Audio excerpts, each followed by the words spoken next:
Talaga ba? Bakit? Sobrang sakit bang isipin kung paano mo napabayaan si Pepay? Alam mo, gusto kong isipin na oo, hindi mo sinasadya at hindi mo ginustong mamatay ang anak natin, pero anak ng putya naman oh. Tingnan mo nga tong bahay na to. Sinong di magkakasakit dito? Ang dumi-dumi, ang kalat at... Nagkasakit siya dahil sa pagiging burara mo. At alam mo kung ano masakit? Kitang-kita kong mga peklat at kurot at latay ng anak mo sa katawan niya. Tapos ngayon iiyak ka na, akala mo naging mabuti kang ina? Tama na. Wala kang karapatang sabihin yan. Pareho lang kayo ng kapatid mo. Wala na kayong ginawa kundi sisihin ako. Magsama-sama kayo sa impyerno. Maliligo ka rin sa sarili mong dugo gamit ang aking kakayahan na bumasa ng pangyayari sa nakaraan. Nakikita ko kung ilang taon ang sinaktan mo nang walang kalaban-laban at lalo na kung anong ginawa mo sa kapatid ng aking pinakamamahal na manugang na labis na nagdadalamhati ng dahil sa'yo. Dapat sa mga daliri mo, mapasakamay man o paa ay hindi na mapakinabangan. Kaya dapat na madurog yan gamit ang martilyo. Nagsisimula pa lamang ako, umaaray ka na. Tama na. Bakit mo ako pinahihirapan? Magpakita ka! Papatayin kita! Taon 2016. Si Quijor, 9:00 ng gabi, panay ang kamot ng batang si Pepay sa kanyang buong katawan, maging sa kanyang ulo. Umiingit-ingit pa yon, dahilan para mapabalikwas naman si Baby, ang ina ng bata na nasa 6 na taong gulang pa lamang. Sinabayan pa yon ng pag-ubo ni Lolo Fred, tatay naman ng asawa ni Baby. Ay naku, kung bata ka, natulog ka na naman, hindi naglilinis ng katawan mo. Nakakainis, hindi rin ako makatulog sa... Ano ba naman? Parang may gumagapang sa balat ko. Ay, kaliligo ko lang naman kanina bago matulog ah. Isa pa tong tandan to. Hoy, magpatulog ka naman. Gabi-gabi na lang ako napupuyat sa kakaubo mo. Tubig, pahinggan tubig at makati ang lalamunan ko. Baby! Ay, bahala ka dyan. Nakakainis. Tubig. Bigyan mo ako ng tubig. Oo na. Hindi ka ba marunong maghintay, ha? Padabog siyang naglakad papunta sa kusina. Nagkalat ang gamit sa mesa at ganun din ang hugasin sa lababo. Napangyuwi pa yon nang muntik na siyang magapangan ng ipis. Sa sala naman ay wala rin sa ayos maging ang pwesto kung saan nakalagay ang katamtamang laki ng papag na nagsisilbing higaan ng matandang may sakit at noon ay nag-uulyanin na rin. Makikita kung gaano na kakapal ang alikabok sa sahig at maging ang agiw sa kisame at dingding. Bagamat malinis sa katawan ang babae ay hindi maalam sa gawaing bahay at sadyang tamad yun. Kaya naman mula nang magtrabaho ang asawa niya sa Maynila ay wala ng kaayusan ang kanilang bahay. Ay, ang hirap naman kapag walang ibang maasahang kumilos dito sa bahay. Ang dami kong hugasin bukas tapos maglalaba pa. Dumagdag pa sa alalahanin ko, matandang to. Buti sana kung nandito yung anak mo eh. Ay. Matapos kumuha ng tubig ay naiinis na lumapit yon sa matanda na patuloy pa rin sa pag-ubo. Nanginginig ang kamay ni Lolo Fred na inabot ang isang baso ng tubig. Baby, nagugutom ako. Gusto ko ng gatas. Aba, ayos ka rin talaga ah. Anong akala mo sa akin ha? Utusan? Hello? Pasalamat ka't nagtsatsaga akong aligaan ka para sa anak mo. Pero alam mo ba, sukang-suka na ako sa'yo. Nagagalit ka sa akin. Hindi na lang ako iinom ng gatas. Kaya lamang ay nagugutom ako, baby. Nang makapasok na sa kwarto ang babae, ay pinagpag niya ng kaunti ang sapin ng kanilang kama na halos nang gigitata na dahil ilang linggo niya nang hindi napapalitan. 3 basket na rin ng labahin ang noon ay punong-puno na dahil tinatamad pa yon maglaba. Mas marami pang panahon yon para mangapit bahay at makipagtsismisan o di kaya naman ay magsugal at uminom kasama ang kanyang mga kaibigan na wala ring ibang inatupag kundi puro bisyo. Gutom! Gutom ako, baby! Pepay! Gutom si Lolo! Manahimik ka nga dyan, tanda. Hindi ka nakakatuwa. Kung ako lang sa labas kita patutulugin eh. Puiset, para kang hindi pinakain kanina. Ay, nakakainis talaga. Makati po, nanay. Ay, ano ka ba naman, Pepay?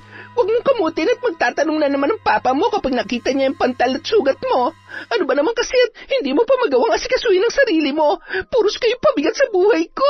Ay! Mababakas ang maraming kagat ng lamok sa braso at paa ng bata. Marumi rin ang kuko sa kamay at paa, ganun din ang suot noong damit na hindi man lamang pinalitan ng kanyang ina kahit nakita na ang lagay noon.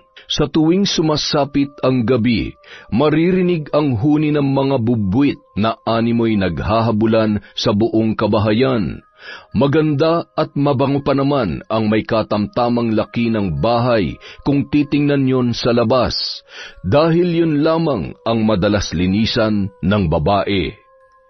Kinaumagahan, pagkatapos magligpit ni Baby ng mga hinugasan niyang baso, pinggan at iba pa, ay nagprito din yon ng itlog at tuyo para sa kanilang almusal.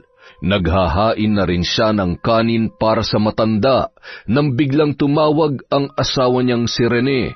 Babe, kumusta kayo dyan? Gising na ba si tatay at ang prinsesa natin? Okay naman sila. Tulog pang anak mo. Si tatay naman umiinom ng gatas. Hindi na naman ako nakatulog na maayos kagabi. Ay, babe, baka naman pwede na siyang bumalik dun kay Ate Neri. Nahihirapan na talaga ako. Alam mo naman sa pagpapaligo pa lang ng tatay mo at pagpapalit ng diaper, hirap na ako eh. Ang hirap kaya ng walang katuwang. Pasensya ka na, babe. Pero salamat pa rin kasi kahit nahihirapan ka, inaalagaan mo na maayos si tatay. Konting tiis na lang. 1 buwan na lang naman ay doon na ulit siya kay ate. Wala naman kasing problema kung dito na siya, pero baka naman pwede tayong kumuha ng katulong para hindi na ako nahihirapan. Babe, gustuhin ko man, hindi naman pwede dahil hindi naman kakayanin ang budget natin. Kakapusin tayo kapag kumuha pa tayo ng katulong. Alam mo namang ang dami natin pinagkakagastusan. Bakit? Sino bang mas nakikinabang sa pinapadala mo? Hindi ba't ang tatay mo? Ang mahal-mahal ng gatas niya, pati na rin ang diaper. Kaya wag mong iisipin na nagpapakasarap kami ng anak mo sa perang pinapadala mo, ha? Babe, wag ka namang magalit. Hindi naman yun ang ibig kong sabihin. Alam ko, pagod ka lang. Hindi bale, dadagdagan ko na lang yung perang ipapadala ko mamaya, ha? Pasensya ka na talaga. Mag-iingat kayo dyan. Tatawag na lang ulit ako kapag... Hindi pa man natatapos magsalita, ay pinatay na agad ni Baby ang tawag ng kanyang asawa. Puiset, magpadala ka kung gusto mo. Ang dami mo pang sinasabi. Ayaw mo kumuha ng katulong? Akala mo naman kakayanin ko lahat ng obligasyon dito sa bahay? Ay, kung bakit pa naman kasi? Ang tagal naman kasing matigok ng matandang to. Pahirap ka sa buhay ko eh. Padabog na naghahain yon ng pagkain na ibibigay kay Lolo Fred. Ayusin mong pagkain, ha? Huwag ka magkakalat. Hindi pa ako natatapos sa pagliligpit ko sa kusina. Tumango-tango na lamang ang matanda na animoy bata at nakangiti lamang na nakatingin sa kanyang pagkain. Naiinis na pinagmasdan yon ni Baby, sabay tumalikod na lamang at tumungo sa kwarto nila ng kanyang anak. Pepay, bumangon ka na dyan. Mag-almusal ka na at may pupuntahan ako maya-maya. Maligo ka at... Ay, ultimo pagpalit ng damit at paghugas ng paa mo, hindi mo pa magawa. Kaya mo naman na, iaasa mo pa talaga sa akin. Ay, itsura nito. Kainis. Bumangon ka na. Maligo ka muna bago ka mag-almusal, ha? Kahit 6 na taon pa lamang ang kanyang anak, ay hindi niya na yon inaasikaso. Madalas kapag walang pasok, iniiwan niya lamang ang bata sa bahay habang nagsusugal o nakikipag-inuman. Bagamat bata at sabik sa laro ay halos inaabot yon ng gabi sa labas. Kapag nadatnan naman yon ni Baby, lalo na kapag mainit ang ulo nito, ay madalas niya yung napapalo. Ilan sa mga kapitbahay ang nakakapansin sa gawin ng babae, ngunit hindi naman nila pinakikialaman yun. Batid rin nila na madalas nung pinagagalitan na parang bata ang ama ni Rene. Samantala, habang nag-aalmusal ang mag-asawang sina Neri at Alvin, gayon din ang nag-iisa nilang anak na lalaki na si Renren, ay tumawag naman sa kanila si Rene. Hindi kasi mapakaliyon at nababatid niyang hirap na nga ang kanyang asawa sa pagbabantay sa kanilang ama. Pasensya na kayo ni Kuya Alvin ha. Usapan naman talaga natin na 6 na buwan tayo sa pag-aalaga kay tatay. Kaya lang, naaawa na ako kay baby. Mukhang nahihirapan talaga siya. Wala namang problema. Dapat sinabi mo na agad. Di bale, isa sa mga araw na to ay susunduin na namin si tatay doon. May kailangan lang muna kaming tapusin ngayong linggo. Kaya hindi muna namin siya masusundo agad. Pero baka makadaan kami doon bukas. Kukumustahin din namin na mag-ina mo. Salamat ate ha. Pasensya na talaga ha. Ay, okay lang bunso. Huwag ka na mag-alala. Ikaw, kumusta ka dyan? Okay lang naman ako ate. Nakakamiss na kayo at nakakapagod magtrabaho dito pero kailangan magtiyaga para sa pamilya eh. Ganun talaga. Sabi ko naman sa'yo, ibang-ibang buhay binata sa may asawa na eh. Pero okay lang naman yan. Ang importante, maibigay mo ang pangangailangan ng pamilya mo at maayos ang kalagayan nila. Miss ko na rin si tatay at si Renren. Lagi ring hinahanap si Pepay. Paano kasi, sabik sa kalaro at ngayong pasukan na, hindi ko na gaanong hinahayaang lumabas, lalo na ngayong nauusang dengue. Nakakatakot kaya. Dengue? Oo, dito at maging sa Karatig Barangay. Paalalahanan mo yung asawa mo na ingatan ang unikaihan nyo ha. Dapat lagi ring malinis ang bahay. Baka mapuno ng lamok yon. O sige na, ingat ka na dyan bunso. I love you. I love you too ate. Ingat din kayo dyan ha. Salamat. Mukhang problemado yata si bunso ah. Siguro nag-away sila ni baby. Ay. Di naman mawawala yun sa mag-asawa. Ano ba raw ang problema? Wala naman siyang ibang sinabi maliban kay tatay. Dad, kailangan na natin kunin dun si tatay. Nahihirapan na daw si baby. Siyempre, nasanay kasi yun na nakaasa na lang lahat kay Rene. Ngayon nasa malayo ang asawa niya, malamang sa malamang, mahihirapan talaga siya. Ay, bisitahin muna natin sila bukas, Dad, ha? Tapos, sa susunod na linggo, sunduin na natin si tatay. Tapusin muna natin ang pagde-deliver ngayong linggo ng mga order sa ating coco jam at peanut butter. Sige, Emi. At para makita rin natin ang lagay nila doon. Pwede naman na dito muna si Obet at si Nanay kapag nandito na ulit sa atin ang tatay mo para kapag busy tayo, may mag-aasikaso sa kanya. Ay, salamat Dada. Buti na lang at napakabait ng mister ko. Napakaswerte ko talaga sa'yo at ng anak mo. Mi, higit na mas maswerte ako sa'yo. At obligasyon ko na pasayahin ka at ang anak natin. Oh, tingnan mo. Tatahi-tahimik lang yan pero ang dami na naman nakain. Patingin nga ng tiyan si Daddy. Gusto ko pa nga po, Daddy. Mami, gusto ko pa po ng egg. Oh, ayan. Sige lang anak ko, kumain ka lang at mahirap na. Baka mangayayat ang taba-ching-ching namin. Dahil araw ng Sabado noon, isinama nila sa pagde-deliver si Renren gamit ang kanilang sasakyan. Kung minsan naman ay iniiwan nila yon sa nanay ni Alvin na si Lola Weng. Samantala, nang matanggap ni Baby ang padala ng kanyang asawa, ay napalitan ang inis nito ng magandang ngiti. Nak, Pepay, bantayan mo munang lolo mo ha. Dito ka lang sa loob at may pupuntahan lang ako. Gusto ko pong sumama, Mama. Please po. Ay nako, hindi marunong umintindi. Kasasabi ko lang diba, babantayan mong lolo mo at baka mamaya kung ano pa mangyari dyan, ako pang masisi. Hoy tanda, huwag ka magkakalat ng dumi dyan sa higaan mo ha. Subukan mo lang at hindi kita pakakainin mamaya. Mama, bakit po pinagagalitan niyo si Lolo Fred? Hindi ko siya pinagagalitan, sinasabihan ko lang. Baka kung ano naman ang sabihin mo sa tatay mo kapag tumawag, pipingutin ko yung nguso mo. Sige na, uulitin ko. Huwag kang lalabas! Tumango na lamang ang bata, sabay umupo sa higaan ng kanyang Lolo Fred.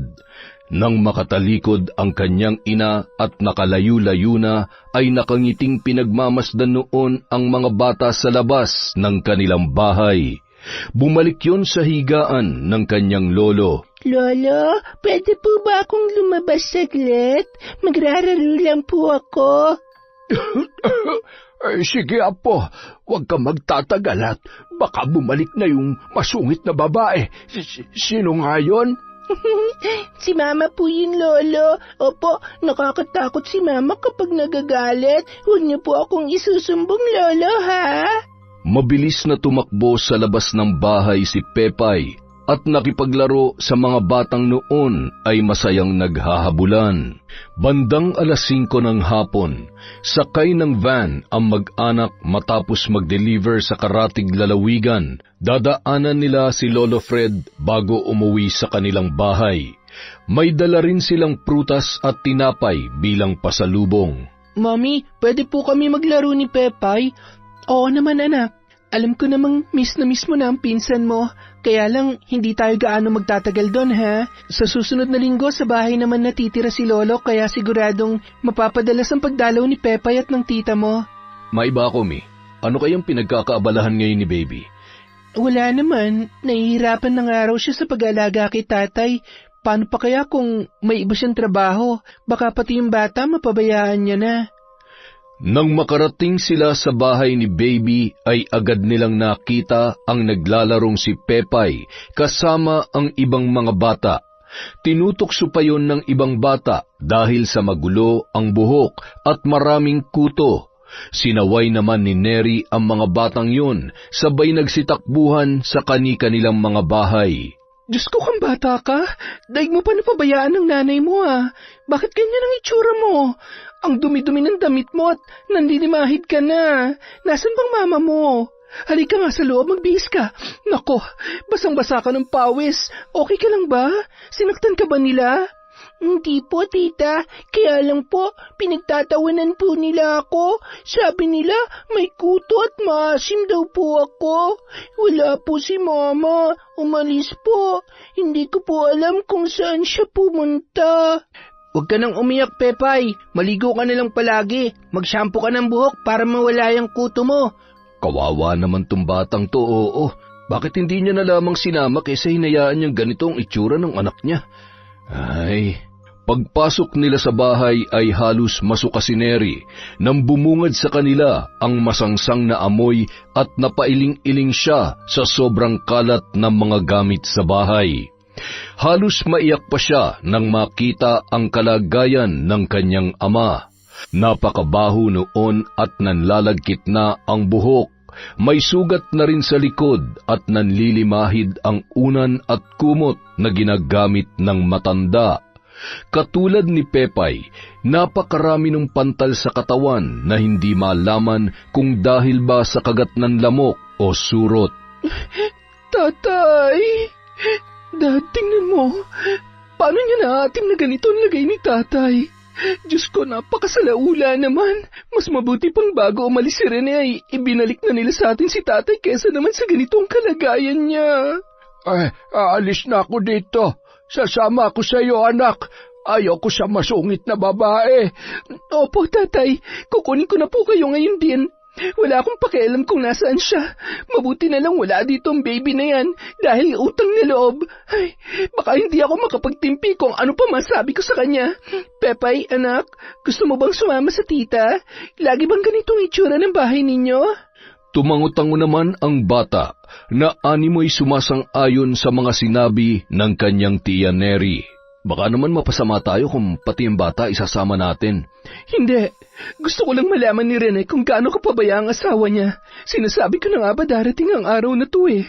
Akalain nung pati sarili niyang anak pinababayaan niya. Paano niya nagagawa maglakwatsa habang ganito ang lagay ng... Ay, bahay pa ba to o basurahan? Nakakadiri. Hindi na rin sila nagtagal. Kumuha si Neri ng damit para kay Pepay at dahil marami namang naiwang damit si Lolo sa kanilang bahay ay hindi na sila nagdala ng mga naluma na at marumi ang pagkakalabang damit. Pinaliguan muna ng madalian ni Neri ang kanyang pamangkin at binihisan. Maliban sa pantal ay nakita niya rin ang mga pasa at latay nito sa katawan. Hindi ko mapapalampas ang kapabayaan niyang ito. Napaka-arte niya at may nalalaman pa siyang pagod na, tapos ganitong madadatnan ko dito. Napakasinungaling niya, pabaya at saksakan ng burara. Hawak ni Renren ang kamay ng kanyang pinsan palabas ng bahay at binuhat naman ni Alvin si Lolo Fred para isakay sa kanilang van.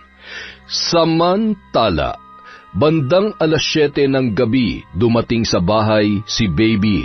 Malayo pa ay natanawan niya na ang napakadilim nilang bahay. Lintik na batang to, nakatulog na yata at kahit pagbukas ng ilaw ay hindi na nagawa. Ay! Nang makapasok sa loob, agad niyang kinapa ang switch ng ilaw sabay na pakunot noo nang wala ang matanda. Tumungo siya sa kanilang kwarto, ngunit wala rin doon si Pepay. Pepay? Pepay! Nasaan sila?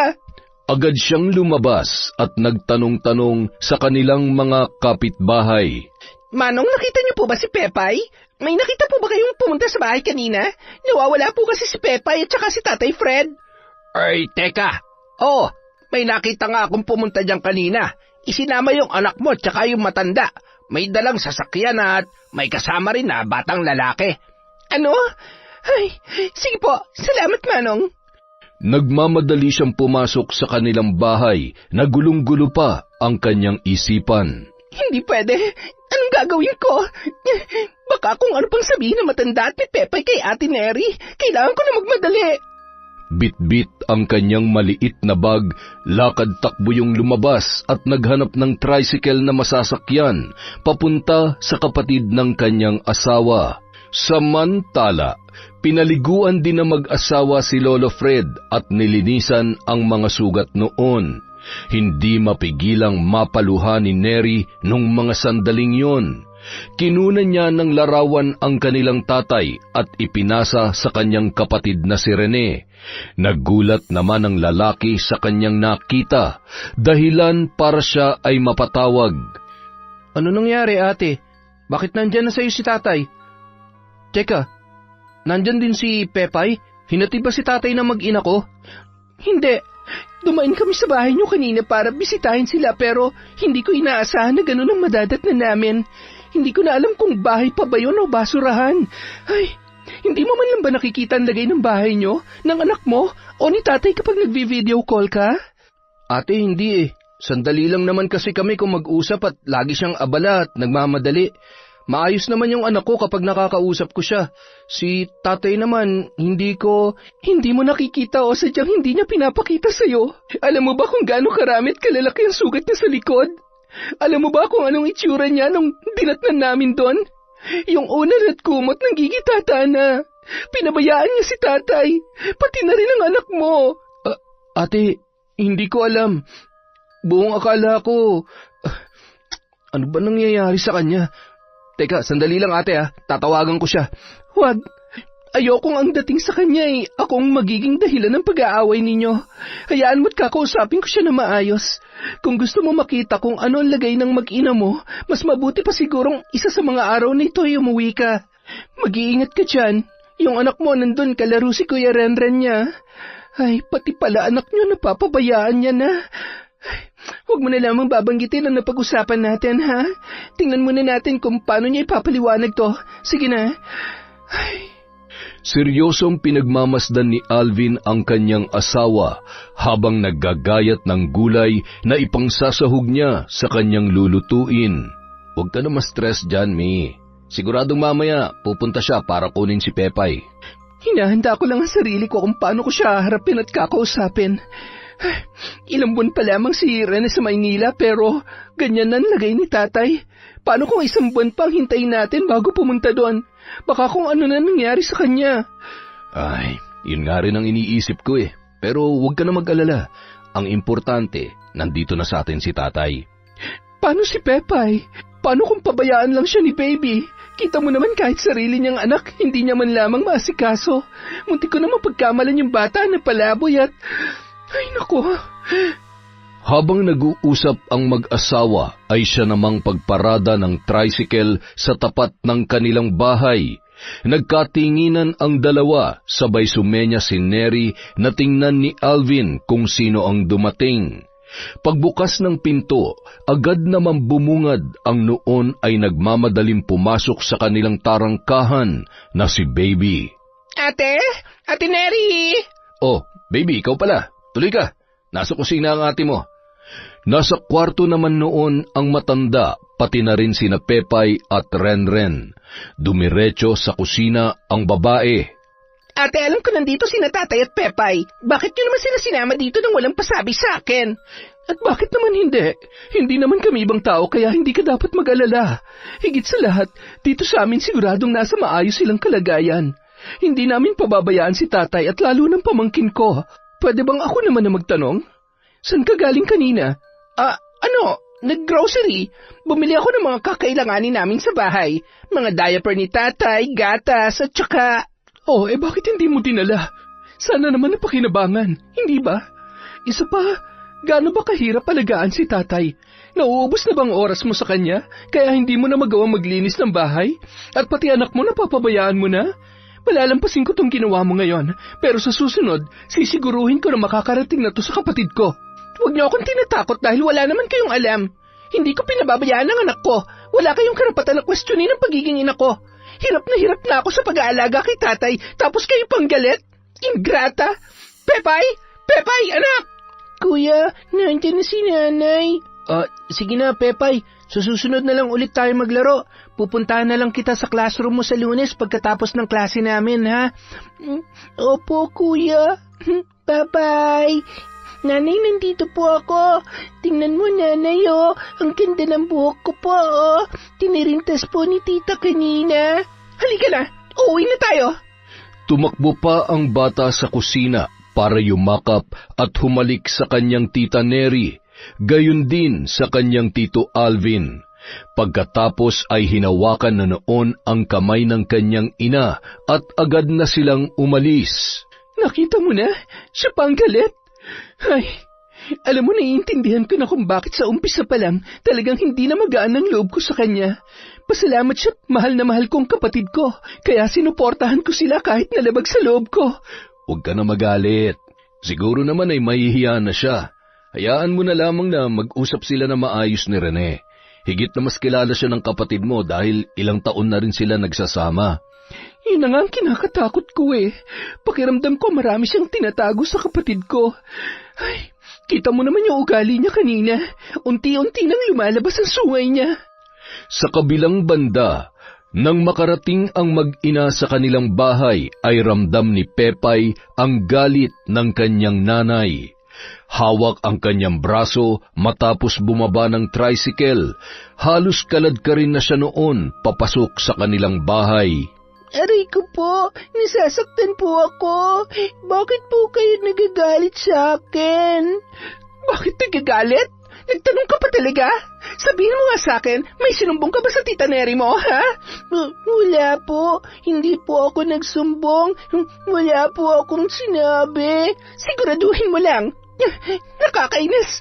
Pumasok ka na sa kwarto at matulog ka na. Pero nagugutom po ako. Gusto ko po ng... Hindi mo ba narinig ang sinabi ko? Ang sabi ko, pumasok ka na sa kwarto. Huwag mong ubusin ang pasensya ko, Pepay, dahil talagang tatamaan ka sa akin. Kinuha na nun ang pamalo na manipis na kawayan, kaya naman napatakbo na lamang ang bata papunta sa kanyang silid habang humahagulhol. Bigla namang tumunog ang cellphone ni Baby, dahilan para makaramdam siya ng kaba sa kung ano ang sasabihin sa kanya ng kanyang asawa. Itigil mo na yung pag-iyak mo. Tumatawag ang tatay mo. Hello, babe. Napatawag ka? Kumusta? Tumawag ka na ba kay ate? Tumawag ba siya sa'yo? Hindi naman. Bakit? May problema ba? Wala naman. Ano kasi, nandun na si tatay. Dinaanan nila kanina. Ganun ba? Di mabuti naman para makapagpahinga ka. Si Pepay nga pala. Pwede ko bang makausap yung anak ko? Ay, naku, napagod sa kakalaro kanina. Ganun ba? Kumain na ba siya? Ang aga niya naman yatang matulog ngayon. Di bale bukas tatawag ulit ako. Namimiss ko na kasi siya eh. Sige babe, bukas na lang. Huwag ka mag-alala, kumain na kami sa labas kanina kasi nga, hindi ba nagpadala ka? Pagkatapos naming mamili, nag-grocery pa kami ni Pepay. Mabuti naman kung ganun. Sige na babe, ingatan mo ang anak natin ha. Ikaw din, mag-iingat ka dyan. Mahal na mahal ko kayo ng anak natin. I love you babe. Mag-iingat ka rin dyan. Bye! Ay, buti naman at hindi nagsumbong yung kontrabida na yon. Nagpalinga-linga yun sa kanilang sala at nang makita ang naiwang hinigaan ng matanda ay agad siyang kumuha ng sako at isinilid agad yun sa loob. Dapat sa mga to sinusunog. Ngayon wala na matandang yon, wala na akong iintindihin pang iba. Aba, ano sila sinuswerte? 2 buwan ako nagpakahirap sa matandang yon. Bakit ako mag-aalaga ng hindi ko naman kaano-ano? Ni hindi ko nga naranasan na mag-alaga ng sarili ko magulang tapos, over my dead body. Ay, buti na lang talaga panalo ako sa sugal at nagkita kami ni Brandon. Kaya lang, wala na. Tuluyan na nasira ang araw ko dahil sa neri na yon. Busog pa naman ako. Siguro naman, nagmerienda ang batang to sa bahay ng kontrabida niyang tiyahin. Makatulog na nga rin. Pinagpaganya na lamang ng bahagya ang sapin ng kanilang kama at maya-maya lamang ay mahimbing na siyang nakatulog. Bandang 12:00 ng gabi, nagising yun nang biglang maramdaman ang labis na init at sinabayan pa ng panginginig ng buong katawan ni Pepay. Pepay? Anak? Pepay, Diyos ko, inaapoy ka ng lagnat. Mama? Nakaramdam ng labis na pagkabahala si Baby nang makita niya ang pagdurugo ng ilong ng kanyang anak. Agad niyang kinarga ang bata at kinuha ang kanyang bag, sabay patakbo na pumunta sa paradahan ng tricycle. Manong, dalhin mo kami sa ospital. Bilisan mo! Anak, Pepay, ano ba nangyayari sa iyo? Nang makarating sa ospital ay agad naman yung inasikaso ng mga nurse at doktor. Matapos masuri ang dugo at maobserbahan, napag-alaman nila na may sakit na hepatitis A ang bata at bagsak na bagsak ang platelets count ng dahil sa dengue. Lumipas ang 3 araw, hindi niya pa sinasabi ang totoong lagay ni Pepay sa kanyang asawa, lalo na't kapabayaan niya ang dahilan ng pagkakasakit noon. Maliban sa pinamamahayan na ng lamok ang kanilang bahay, ay maduming paligid din ang dahilan kung bakit nagkaroon ng hepatitis ang bata. Anong gagawin ko? Paubos ng tago kong pera. Hindi na sapat to para makabili ng gamot na irereseta sa kanya bukas. Ay, sasabihin ko na ba?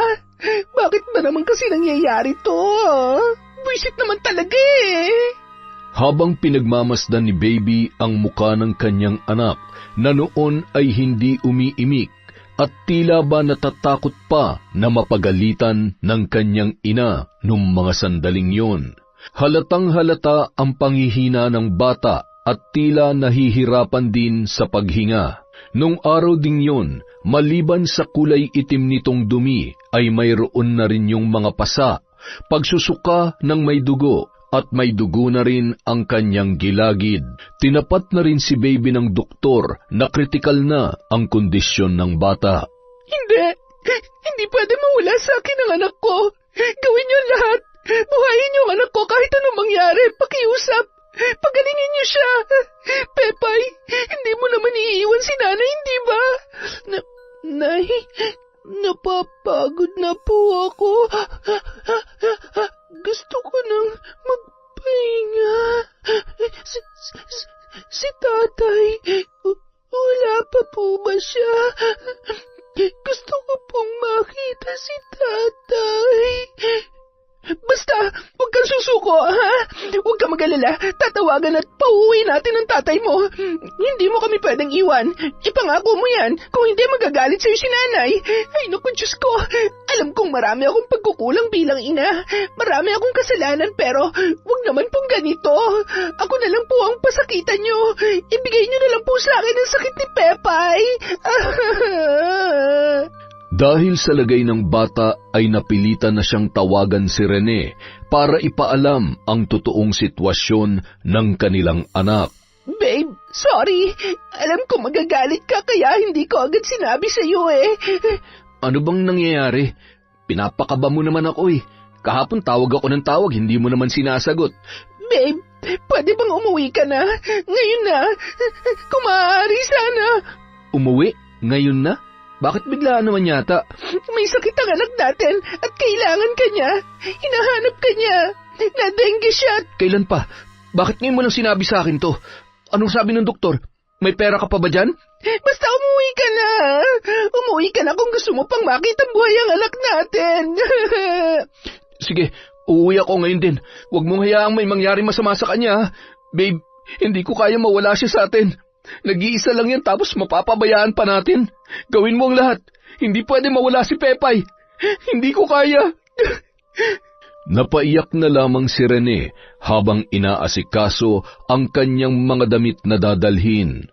Agad niya ring tinawagan ang kanyang kapatid na si Neri para maalalayan ang kanyang asawa. Napaluha naman yon sa kanyang nalaman, lalo na't ramdam niya ang labis na pag-aalala ni Rene para kay Pepay.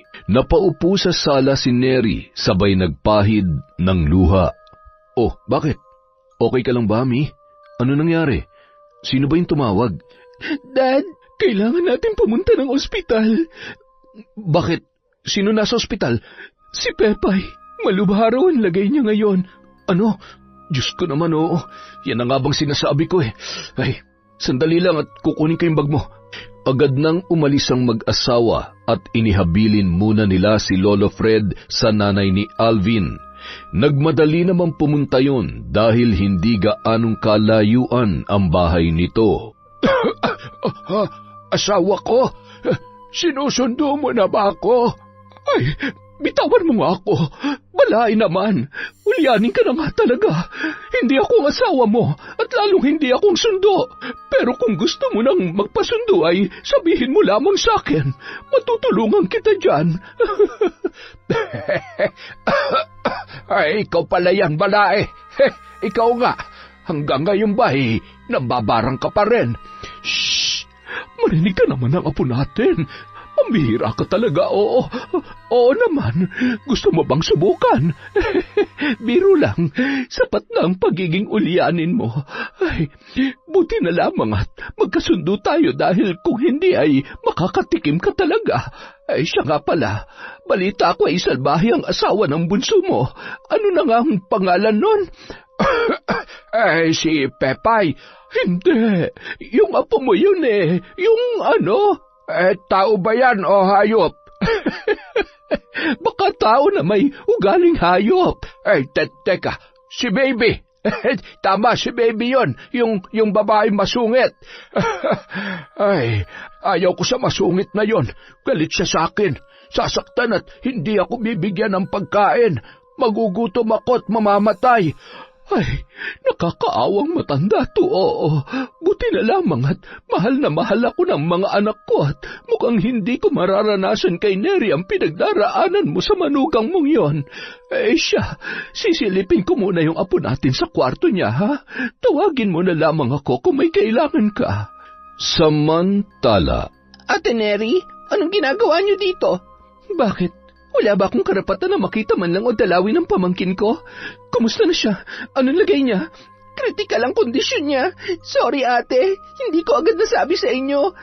Ano kasi? Ano? Pinairal mo na naman yung pride mo. Alam mo, kasalanan mo to eh.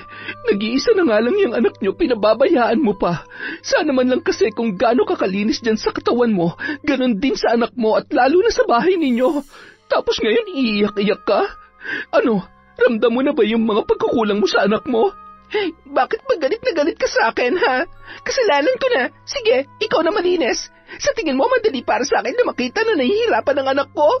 Kung pumunta kayo dito para isumbat sa akin ang mga kakulangan ko kay Pepay, mas mabuti pang... Hindi mo pwedeng ipagkait sa akin ang pamangkin ko. Kaya sa ayaw at sa gusto mo, dadalawin namin siya at aalagaan. Huwag kang pala desisyon dahil konting-konti na lang, baby. Bibigwasan na kita. Kung maldita ka, mas maldita ako sa mga taong katulad mo na hindi kilala ang salitang respeto. Dad, halika na. Napaluhan na lamang si Neri nang makita ang kalagayan ng kanyang pamangkin. Bahagya na lamang na ididilat ng bata ang kanyang mga mata. Para pang dinurog ang puso niya ng bahagya noong iniangat ang kamay para abutin ang kamay ng kanyang tita Neri. Tita, si Kuya po.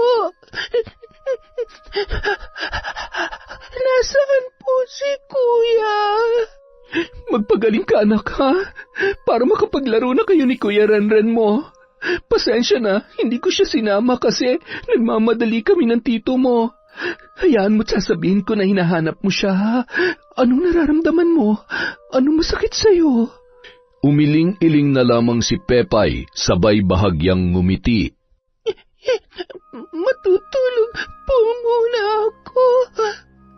Habang naroon ang mag-asawa, ay napansin nila ang labis na pagkabalisa ni Baby.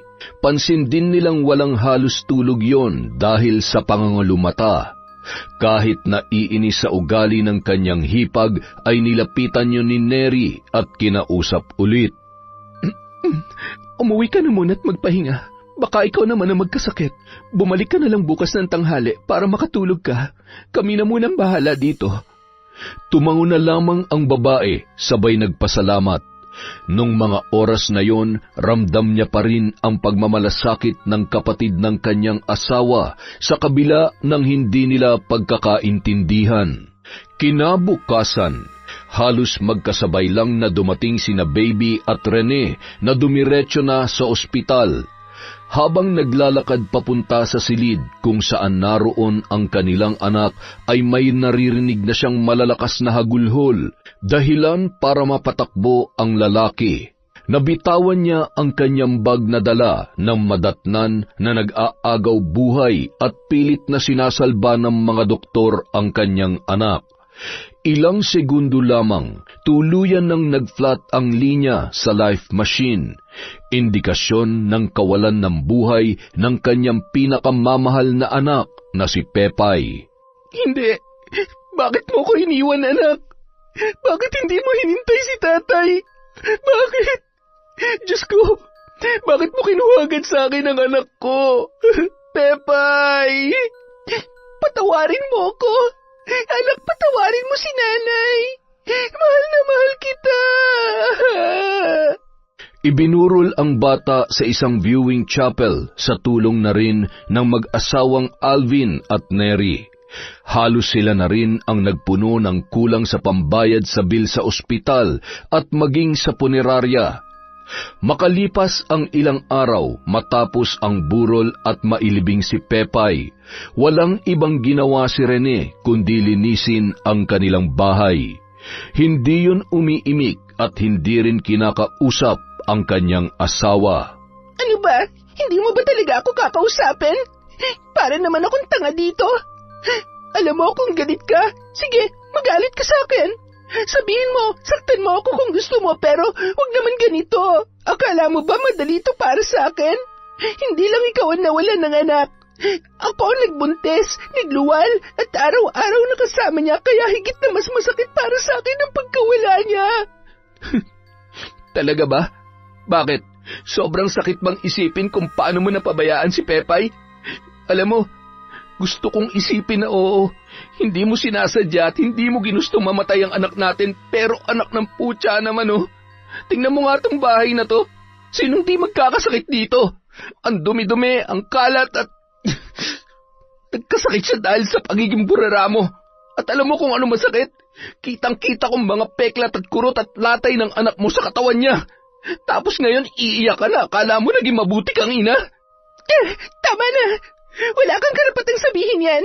Pareho lang kayo ng kapatid mo. Wala na kayong ginawa kundi sisihin ako. Magsama-sama kayo sa impyerno. Saan ka pupunta? Lalayas ka? Bakit? Hindi mo kayang sikmurain ang katotohanan na sinasabi ko? Ha? Bitiwan mo nga ako. Nasasaktan ako. Ano ba? Nang makakita ng kutsilyo, ay agad na hinawakan yun ni Baby at itinutok sa kanyang asawa. Sige, subukan mo akong pigilan. Hindi ako magdadalawang isip na saksakin ka. Akala mo ay pagpipilitan ko sa iyong sarili ko? Bakit? Ikaw lang ba lalaki sa mundo? Nandilim ang paningin ni Rene dahil sa mga sinabing yon ni Baby. Nakipag-agawan siya sa kutsilyo at aksidenteng nasugatan sa braso ang kanyang asawa. Tila nahimasmasan naman yon nang makita ang dugo sa sugat nito. Hayop ka! Pagbabayaran mo to! Mula ngayon kalimutan na natin ang lahat. Ayoko na sa'yo! Maghiwalay na tayo! Baby! Bumalik ka dito! Pumunta si Baby sa isang malaki ngunit lumang bahay kung saan nakatira si Brandon. Oh, bakit nandito ka? Butit nakalusot ka sa asawa mo. Sandali, may sugat ka. Sino may gawa sa'yo niyan? Wala yan. Mababaw lang naman at malayo sa bituka. Nag-away kami kaya, ayan. Sinaktan ka niya? Aba, tarantado yun ah. Hindi pwede yan. Gusto mo resba ka natin? Sabihin mo lang. Alam mo, tama ka. Sakto. Wala akong kapera-pera ngayon. Kailangan natin dumiskarte at makuha ang pera na hiniram niya kay ate. Nasa 20 mil din yon. At saka, kunin niyo yung damit ko at wala akong dala-dala ngayon. Anong gusto mong gawin ko sa kanya? Tudasin na ba namin? Bahala ka. Wala naman talaga akong pakialam sa kanya. Walang pakialam? Hindi ba't pinili mong pakasalan yung mukong na yon? Oo, pinakasalan ko siya kasi buntis ako. Kailangan ko ng sasagot sa mga gagastusin ko para sa magiging anak ko noon. Teka, wala ka bang balak iwanan ng bulok na bahay na to? Anong bulok? Antik ang tawag dito. Malinis naman ah. Tsaka sa ngayon, ang importante ay magkasama na uli tayo. Miss na kita eh. Huwag ka mag-alala. Malaki naman ang kita ko ngayon kapag may racket. Paminsan-minsan, pumapaldo rin naman ako eh. Ay, oo na. Namiss din naman kita pero masakit pa rin sa akin ang pagkawala ng anak ko. Tanggapin mo na lang dahil wala ka naman na magagawa. Kahit maglupasay ka pa dyan, hindi mo na may babalik pa ang buhay ni Pepay. Hayaan mo't ako naman na magbibigay sa'yo ng anak. Ako naman talagang mahal mo eh, hindi ba? Kinagabihan, hindi mapakali sa higaan si Rene. Sa kabila ng kanyang sama ng loob kay Baby, ay nakakaramdam siya ng pag-aalala ng mga oras na yon para sa kanyang asawa. Ilang sandali lamang ay bumangon yon para buksan ang pintuan. Nagmamadali pa yon sa pag-aakala na si Baby ang kumakatok. Sandali lang, nariyan na! Nang buksan niya ang pinto, dalawang lalaki na nakabalot ng itim na tela ang muka ang bumungad sa kanya. Ha? Sino kayo? Anong kailangan niyo sa akin? Itinulak ng dalawa ang pinto para tuluyan silang makapasok at walang awang pinagbubugbog at pinaghampas ng tubo sa iba't ibang parte ng katawan si Rene. Ano, kaya pa? Ha?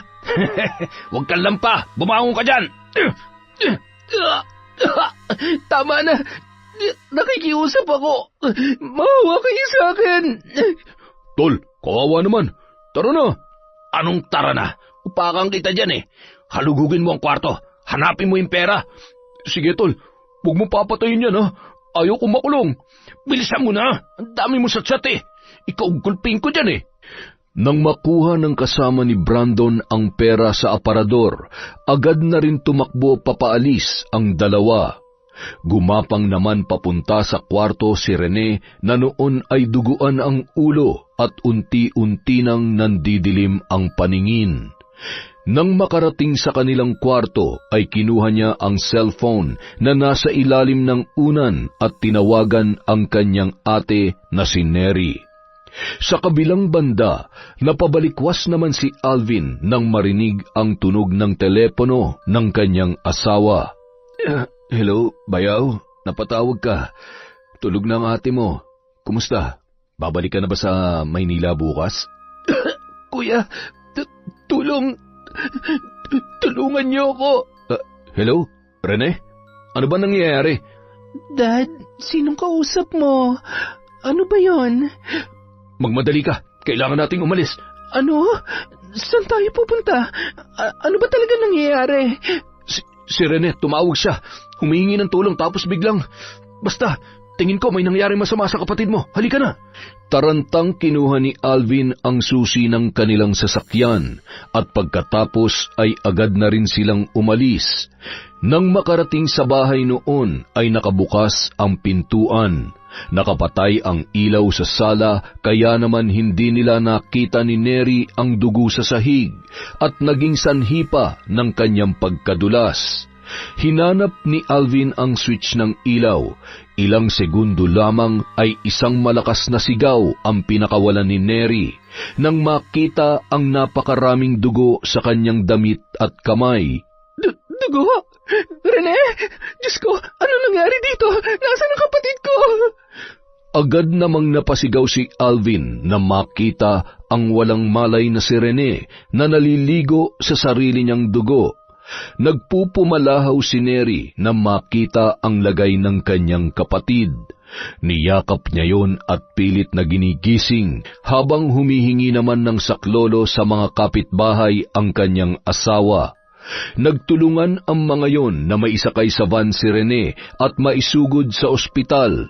Naging kritikal ang kondisyon ng lalaki dahil sa pagdurugo ng kanyang utak. Sumailalim yon sa operasyon, ngunit matapos maoperahan ay hindi pa rin yon nagigising at idineklara na coma patient. Hindi ako pwede magkamali. Sigurado may kinalaman ng babaeng yun sa nangyari sa kapatid ko. Hindi ko maintindihan kung bakit kailangan pagdaanan to ni Rene. Napakabait niya. Lahat ng pagsusumikap ay ginagawa niya para sa pamilya niya. Bakit siya pa? Bakit kailangan niyang pagdaanan ng lahat ng ito? Huminahon ka, Mi. Magdasal na lang tayo na isa sa mga araw na ito, magising na siya at malaman na natin kung ano talaga nangyari sa kanya. Isa pa, pasasaan ba't makikita rin natin ang baby na yon? Magkakaroon din ng kasagutan ng mga tanong natin. Paano ko kakalma? Kamamatay lang ng pamangkin ko tapos ngayon nag-aagaw buhay naman ang kapatid ko. Siya na lang ang natitira kong pamilya. Hindi ko nakakayanin na mawala pa siya. Nangako ako kay Nani na kahit anong mangyari, poprotektahan ko ang kapatid ko. Ipinapangako ko, ako mismo maghanap sa babaeng yon. Sisingilin ko siya sa lahat ng kasalanan niya sa akin. Isinusumpa ko. Niyakap na lamang ni Alvin ang kanyang asawa para kumalma ang matinding emosyon na nararamdaman niya noong mga oras na yun. Isang araw, habang namimili sa palengke si Neri ay isang pamilyar na babae ang natanawan niya mula sa di kalayuan. Nakakapit yon sa braso ng lalaki na tila ba walang kaproble-problema sa buhay. Ang kapal talaga ng pagmumukha ng babaeng ito. Habang yung kapatid ko naghihirap sa ospital, ikaw parang ahas na nakikipaglingkisan sa ibang lalaki. Wala ka talagang konsensya at kahit konting delikadesa sa katawan. Nilapitan niya si Baby, sabay hinila ang may kahabaang buhok noon. Aray! Ano pa? Huwag ka mag-iskandalo dito, nakakahiya! Bitiwan mong girlfriend ko, kung hindi kahit babae ka, upakan kita. Hindi ako natatakot sa'yo, kahit gaano ka pakalaki at kung saang impyerno ka man nanggaling. Girlfriend mo to? Kailan pa? Alam mo ba na may asawang babaeng kinakalamtari mo o baka planado niyo ang lahat? Paano mo naaatim na lumandi matapos mamatayan ng anak, ha? Hindi ka man lamang nagluksa? Alam mo ba kung ano nangyari sa kapatid ko? O kayo may kagagawanan sa kanya? Ano? Kayo ba? Sagutin niyo ang tanong ko. Bitiwan mo nga ako. Sobra ka na, ha? Wala ka nang ginawa kundi sisihin ako sa lahat. Nakipag-iwalay na ako sa kapatid mo kaya wala na akong alam sa kung ano man ang nangyayari sa kanya. At pwede ba? Huwag ka masyadong nagmamagaling at umaasta na mas nanay ka pa ni Pepay kesa sa akin.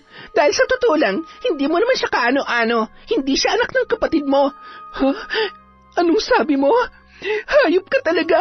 Manloloko ka. Hindi kita mapapatawad. Hoy, kahit mamatay man ako, hindi ako lalapit para humingi ng tawad sa'yo. Sige, tandaan mo yung sinabi mo.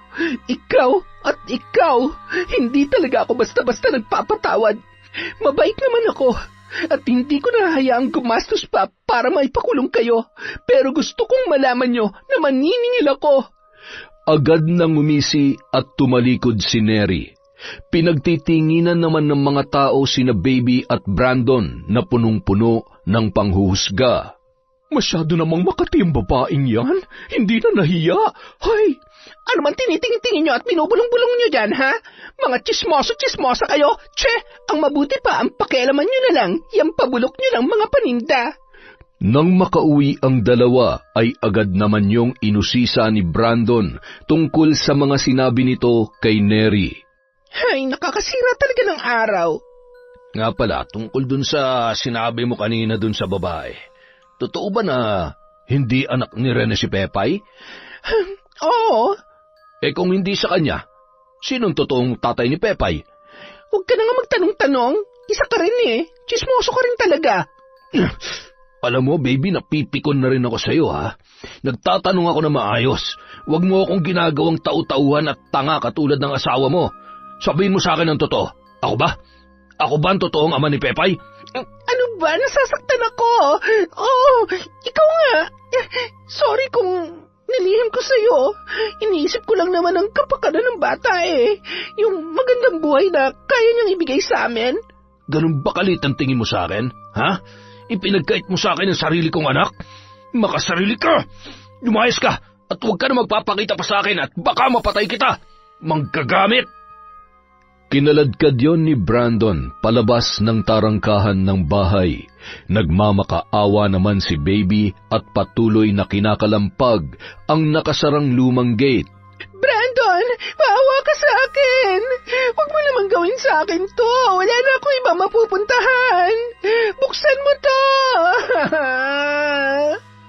Buwisit talagang buhay to. Nung sumunod na araw, Nay, sige na po. Turuan niyo ako. Gusto kong ako mismong tumapos sa dalawang yon, lalong-lalo na sa bruhang babaeng yon. Aray ko naman sa bruha. Hindi nga pwede, Neri. Hindi ganong kadali ang pag-aaral sa paggamit ng itim na kapangyarihan. Isa pa, gusto mo bang mapagalitan ako ni Alvin? Kapag nalaman niya na tinuruan kita dyan sa gusto mong mangyari, ay baka itakwil ako ng anak ko. Hindi ko nga sinasabi na tuloy pa rin ako sa pambabarang at siguradong... Ay, basta sabihin mo na lang sa akin kung anong gusto mong gawin sa dalawang yon. Humanap ka ng larawan na pwede kong gamitin sa ritual. Eto, Nay. Ito po ang larawan nila. Nakita ko sa isang social media account ni Baby. Kahapon ko lamang nalaman kung gaano kasinungaling ang babaeng yon.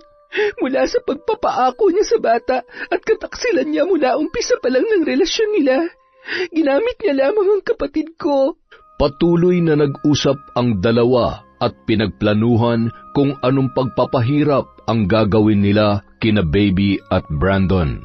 Pagsapit ng gabi, masayang nakatanaw si Neri sa maitim na ulap ng kalangitan na may kasama pang pagkulog at pagkidlat. Siguradong sa mga oras na ito ay nagsisimula na sa pagre-ritual si Nanay. Gusto ko na sa susunod na pagdalaw ko sa ospital, may maganda na ako may babalita sa kapatid ko. May paghihiganti ka na namin, bunso. Samantala. Ay, ano na naman bang ginagawa ni Nanay? Masilip nga. Kanina pa bulong ng bulong eh. Di ako makatulog na maayos.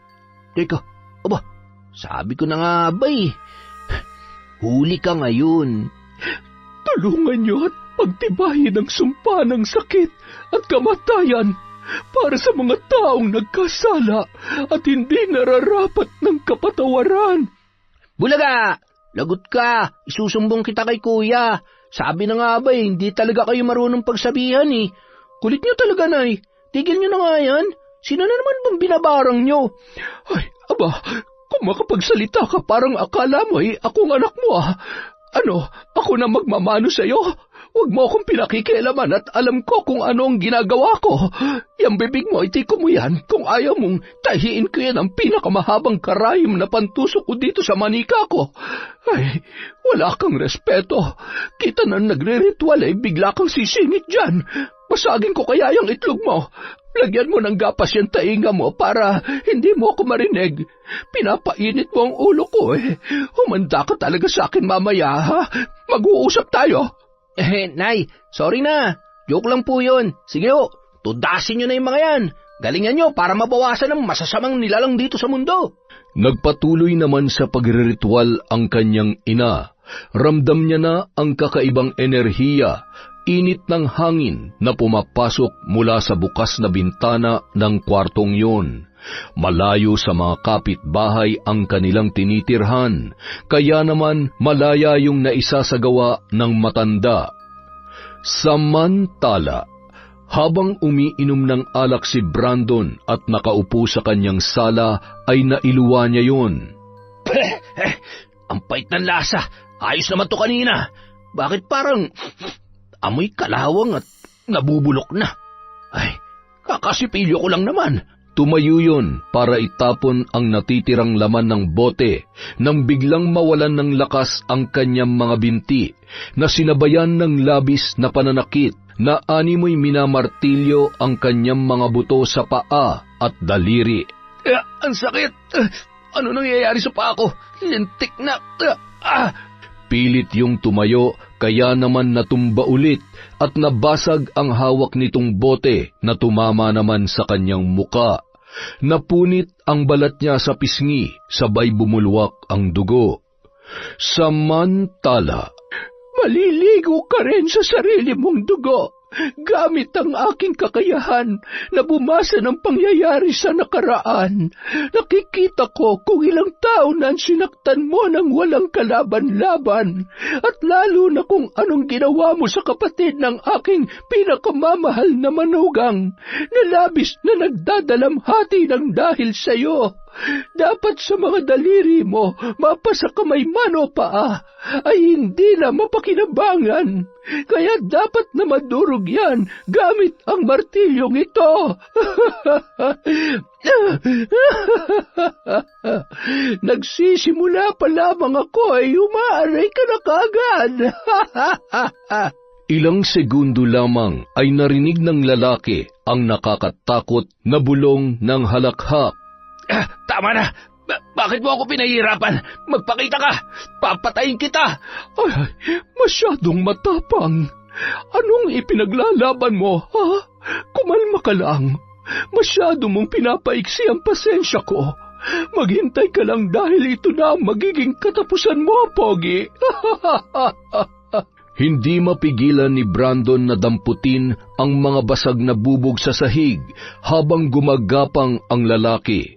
Nanginginig ang duguan niyang mga daliri sa kamay habang inilalapit niya sa kanyang bibig ang bubog. Ayan! Nguyain mo na maigi, hangal! Hindi ako pwede mamatay! Ayoko pang mamatay!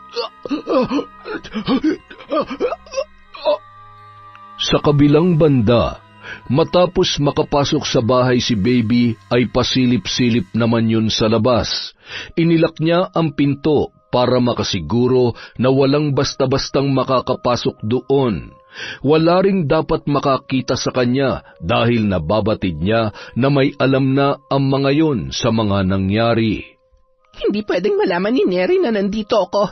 Ay, maalikabok, pwede na to. Buti na lang may pagkain pa dito. Kung hindi, mamamatay na ako sa gutom. Kailangan mong umisip ng paraan kung paano kumita ng pera at magpakalayo-layo. Ay, pero paano? Teka, ibenta ko kaya tong bahay. Tama, ang talino ko talaga. Agad yung nagpunta sa kwarto at hinanap ang mga dokumento ng bahay. Nang makuha ay napangisi pa yun at tatayo na sana nang biglang umikot ang kanyang paningin, sabay na bitawan ang plastic envelope na kanyang hawak. Nahihilo ko't nahihina. May nakain ba akong sira? Bakit ko Hindi ko maimulat ang mga mata ko. Ang sakit ng tiyan ko. At bakit parang ang lamig? Pilit niyang pinapakalma ang kanyang sarili at umayos yun ng higa habang nananatiling nakapikit ang mga mata. Bigla na lamang may narinig yon na maliit na yapak, sabay ay may kung anong lumundag sa kama at naalog ang kanyang ulo. Wag! Itigil mo yan! Nahihilo ako! Ano ba? Nanay? Hindi mo ako mahal, nanay? Pepay, anak! Ikaw ba yan? Masama ka. Dapat sa'yo mamatay. Mga kaibigan kong daga at ipis, tulungan niyo ako. Pahirapan niyo siya at huwag niyong tigilan, ha? Wag! Sino ka? Demonyo ka? Huwag mong gagamitin ang anak ko para takutin ako. Diyos ko, nababaliw na ba ako? Binabarang ba ako? Ilang sandali lamang narinig niya ang paghuni ng daga at naramdaman niya ang paglundag ng mga yon sa kanyang higaan na sinabayan pa ng mga ipis na sumusuot sa kanyang damit at maging sa butas ng kanyang katawan. Nginatngat ng daga ang kanyang laman. Napahiyaw yon sa sakit hanggang sa mapuno ang kanyang bibig ng naglalakihang ipis at bumara ang mga yon sa daluyan ng hangin na naging dahilan ng kanyang pagkamatay. Samantala, tingnan mo nga naman ang kapalaran, hindi ba? Maayos sana ang buhay mo kung naging mabuting ina ka at asawa. Hindi mo sana dadanasin ito. Kaya lamang ay ganyan ang ugali mo. Ang mga tulad mo ay walang konsensya. Iniisip mo lamang ang sarili mong kapakanan, kaya naman kahit makasakit at manloko ng iba, ay walang pakialam, mangyari lamang ang gusto mo. Pasensya ka na, dahil ikaw rin naman ang higit na nagdusa sa kasalanan at kasinungalingan mo. Ngayon, habang naglalakbay ka patungong impyerno, punong-puno ng pagsisisi, ay tuluyan ka pa ring uusigin ng iyong konsensya. Makalipas ang mahigit 1 linggo, isa sa mga kapitbahay nila Rene ang tumawag sa kapatid nito dahil sa masangsang na amoy na umaalingasaw mula sa loob ng bahay. Agad namang nagtungo roon ang mag-asawang sina Alvin at Neri. Nang makarating sila ay may mga opisyal na ng barangay na naroroon. Sinira nila ang pinto para makapasok at makita kung ano ang umaalingasaw doon. Sumambulat sa kanila ang nabubulok na bangkay at may katabi rin yung 7 kalansay ng daga at mga ipis na gumagapang sa higaan. Lahat ng naroon ay nasuka. Nakilala naman agad ni Neri ang damit noon. Natitiyak niya na sa hipag niya yon na si Baby. Ipinanganak na burara. Mamamatay na burara. Nakakaawa ka sana pero dapat lamang yan sa'yo. Ipinalibing nila agad ang babae ng mismong araw na yon. Samantala, nang makauwi sa bahay ay napapansin naman ni Alvin na tila ba masayang-masaya ang kanyang asawa sa hindi maipaliwanag na dahilan. Ay, Mi, mag-usap nga tayo. Sige, bakit Dad? May problema ba? May kinalaman ka ba sa nangyari kay Baby? Ako? Wala Anong pinagsasasabi mo dyan? Masaya lang ako na finally wala na siya sa buhay natin at sigurado ako na kapag nagising na ang kapatid ko, hindi na sila magkikita pa. Ayaw ko nang maalala pa ni Rene ang sakit na dinulot sa kanya ng babae na yon. Ay, ano na lang ang mararamdaman niya kapag nalaman niya na sa ilang taon nilang nagsama bilang mag-asawa, niloloko lang pala siya nun. Alam mo, hindi ko pinagsisisihan na minahal natin si Pepay dahil mabait naman talaga yung bata. At isa pa, wala naman siyang alam sa lahat ng mga nangyari. Mi, alam ko kapag nagsisinungaling ka. Asawa kita. Kilala ko ng bawat kilos at kahulugan ng mga ngiti mo. Dad, sige, Aaminin ko na sa'yo. Sorry. Hindi ko na napigilan ang sarili ko na ipabarang ang babaeng yon. Sobrang punong-puno na at hindi na makatao yung ginawa niya sa kapatid ko eh. Yun na nga. Kailangan mo pa bang gumanti? Ay, mami naman. Hindi ba sabi ko sa'yo, ipagpasa Diyos na lang natin ang lahat. Isang malaking kasalanan ng gumanti. Alam ko naman yon. Pero bago naman ako nagdesisyon na ituloy ang plano ko laban sa kanila, paulit-ulit ko nang hinihiling sa Diyos na sana mapatawad niya ako sa gagawin kong kasalanan. Kung hindi ako mapapatawad ay tatanggapin ko yon. Kung sakali mang mapadpad din ako sa impyerno kapag namatay ako, gusto kong siyang unang-una kong makikita doon. Napailing na lamang si Alvin at umalis.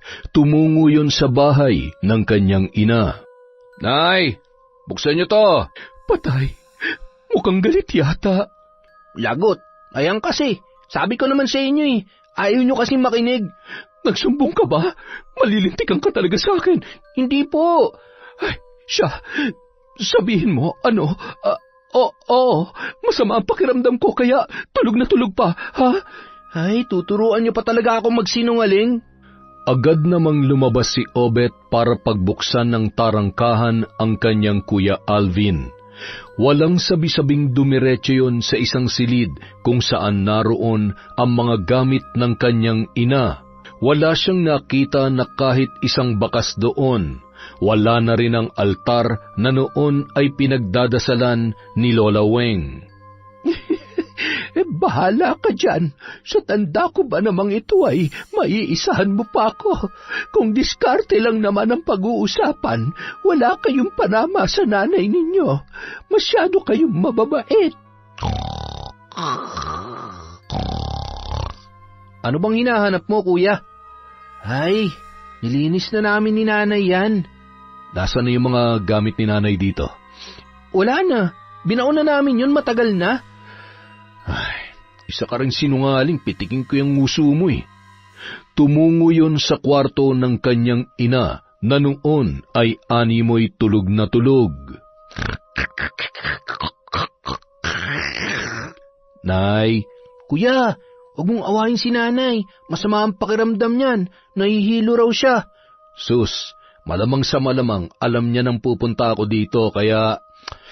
Ay, Nay, hindi po ako natutuwa na pinagbigyan niyo ang hiling ng asawa ko.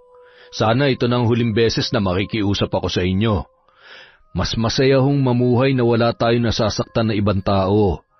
Bumangon na kayo dyan at halata namang gising kayo at nagtutulog-tulugan lang.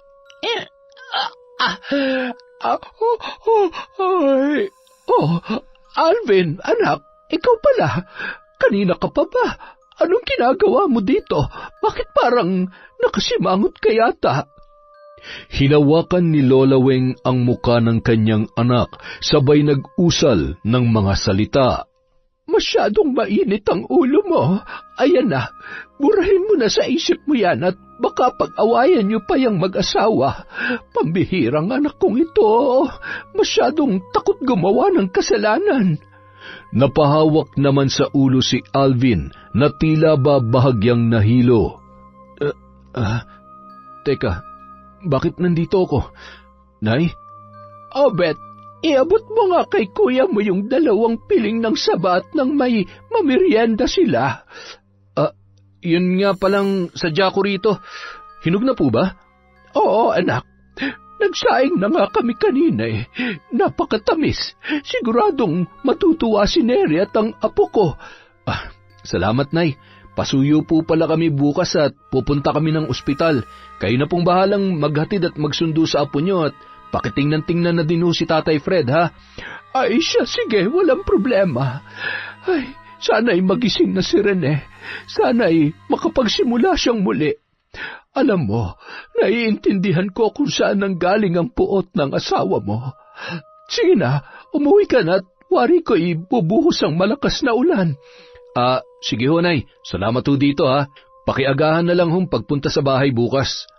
Tumangutango naman ng matanda at tinapik-tapik ang balikat ng kanyang panganay na anak. Nay, ang astig nung ginawa nyo kanina. Pwede nyo po bang ituro sa akin yun? Ituro? Bakit? Saan mo naman gagamitin? Para kapag nagtatamang hinala yung girlfriend ko, buburahin ko sa isip niya para hindi niya ako inaaway. Sira ulo ka. Hindi kita pinalaking manloloko. Kung ayaw mo ng away, huwag kang mambababae. Marangin kita dyan Maligo ka na nga. Hindi ko na naman mawari kung ano yung amoy mo. Kung akong girlfriend mo, matagal na akong nakipaghiwalay sa'yo. Masyadong palaban yung putok mo, lintik ka. Sinasayang mo lang yung kagwapuhan mo kung hindi mo kayang maligo ng maayos at budbura ng paminta tawas yung kilikili mo. Grabe naman kayo sa akin, Nay. Eto na nga, maliligo na. Lamig kasi. Pwede niyo ba akong ipag-iinit ng tubig? Ano ka, batang paslit? Inuutusan mo talaga ako? Nay naman, naglalambing lang Pasalamat kayo, hindi ko kayo nilaglag kay kuya. Ay, manahimik ka dyan. Mag-init ka ng tubig kung gusto mo at ibabalik ko sa ayos ang altar ko. Abay, sayang nang kinikita ko sa pambabarang. Nanay talaga Sige kayo, kapag kayo nahuli ni kuya, walang mahuhuli kung walang magsusumbong. Ay, oo naman po. Teka, Noy, pahingi pala ng 500 bukas Para saan? Ano na naman ang pagkakagastusan mo? Nangako po kasi ako sa girlfriend ko na kakain kami sa labas Kulang na po yung pera ko. Bakit kasi nag-girlfriend ka nang wala pang trabaho? Sa tingin ko isa lang ang solusyon dyan sa problema mo. Ano po yun, Nay? Makipaghiwalay ka na. Wala akong maibibigay sa'yo. Wala nga akong 100, 500 pa kaya. Tsaka mo na ako kausapin kapag nakaligo ka na. Huwag mo rin akong kakausapin tungkol sa pera at wala ako niyan. Kinabukasan, bandang 9:00 ng umaga nang makarating sa ospital ang mag-asawa, ay isang magandang balita ang bumungad sa kanila mula sa doktor at mga nurse na nag-aalaga kay Rene. May mga senyales na po na isa sa mga araw na to, posibleng magising na ang pasyente. Kaya wala na po kayong dapat ikabahala. Maraming salamat po, Dok. Hindi na ako makapaghintay na makausap ulit at makasama ang kapatid ko. Sabi ko naman sa iyo gagaling siya. Alam mo, sa dami ng pinagdaanan niya, alam ko na darating ang araw, mararanasan niya pa rin ang maging masaya. Malay mo, makatagpo pa siya ng taong kaya rin siyang mahalin at alagaan. At higit sa lahat, yung hindi siya lolokohin. Tama ka. At kapag dumating ang araw na yon, ako na yata ang pinakamasayang ate sa buong mundo. Salamat din, Dad, ha. Salamat kasi lagi kang nandyan. Sa dami ng mga nangyari nitong nakaraan, hindi ko alam ang gagawin ko kung wala ka. Salamat sa pagmamahal mo sa akin at maging sa kapatid ko. Napakaswerte ko dahil napakabuti ng puso ng asawa ko. I love you, me. Yon! Isa na naman pong malupit na kwento mula sa Kwentong Enteng. Maligayang araw po ng Lunes sa inyong lahat. Meron po tayong shout out. Simulan po natin kay Celia Tolentino. Hi po kay Vilma Bautista, kay Aida Sikander. Hello po kay Rosalina Bugayong, kay Meng Moral. Shout out din po kay Aneng Lee. Hi po kay Beth Mercado, kay Rose Jule Paulo, Nadine Usman. Hello po kay Kim Bara, kay Mamalin Agpoon from John Chris. Hello po sa Osmeña family of Gumaca, Quezon, kay Mafe at kay Jack Omanya. Hello po kay Marife Ramos, kay Lydia Lopez, kay Finky Rusi 14, kay Christy Gaitan, Desiree de los Santos. Shout out po kay Robert Crimen, kay Roslyn Jimenez, kay Chris Gel Mamado, kay Analie Vallega, kay Resel Galope, kay Glory Marinas. Hello po kay Bicolanang Magayon, Prince Lloyd Diaz. Hi din po kay Rebecca Lopez, kay Chat Advincula, kay Vicky Abut, kay Eric Manzo, kay Froilan Ranyada. Hello po, happy birthday po. Tama po ba, Ma'am Febe Ranyada?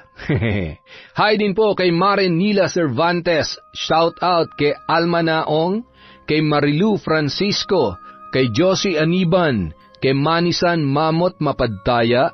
Hello po kay Malia Torres, kay Kata Leha Soto, kay Jack Jack.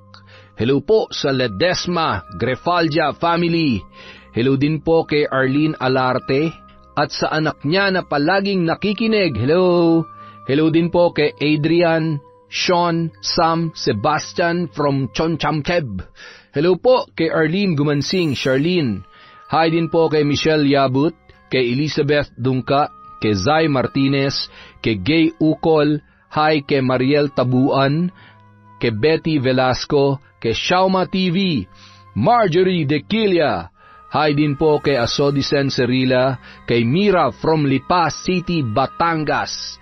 Shout out kay Noemi Garcia Pabunan, kay Lirio May Aquino, Roxanne Gaudicos, hi kay Dores Estander, kay Len TV2, Rosalina Bugayong, kay Jerlyn Arbado, Estela De Silva, Lady Dam, MGS14, Pureza Tagiwalo, kay Gemma De Ocampo, kay Ani Plaza.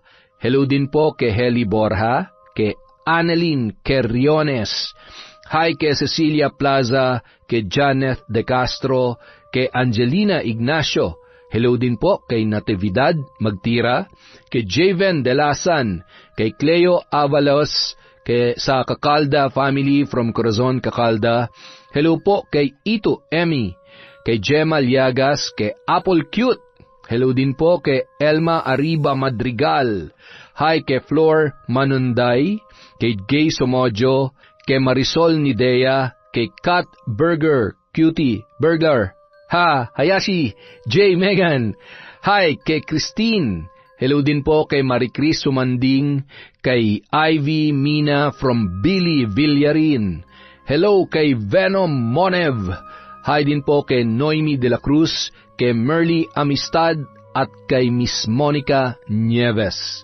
Maraming salamat po sa walang sawang pagsuporta sa Kwentong Enteng.